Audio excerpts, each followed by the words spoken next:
کیا وہ ہم مانتے ہیں. شہید نے بھی اس ملک کے لیے قربانی دی, شہید محترمہ نے بھی قربانی دی, لیکن تم آج کیا کر رہے ہو؟ آج بھی اسلام آباد میں جی چوک پہ 26 نومبر کو لوگوں کو شہید کر دیا گیا, لیکن افسوس مجھے اس بات پر ہے کہ جمہوریت پسندوں نے ایک تعزیت کا جملہ ادا نہیں کیا. سر آپ ماضی میں رہو گے کیا کہ شہید ذوالفقار علی بھٹو نے یہ کیا, محترمہ نے وہ کیا, وہ ہم مانتے ہیں. شہید نے بھی اس ملک کے لیے قربانی دی, شہید محترمہ نے بھی قربانی دی, لیکن تم آج کیا کر رہے ہو؟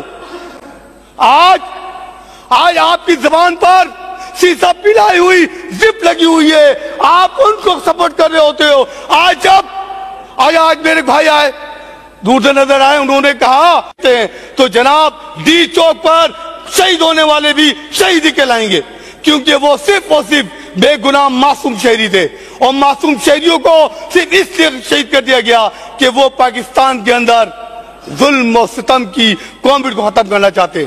جناب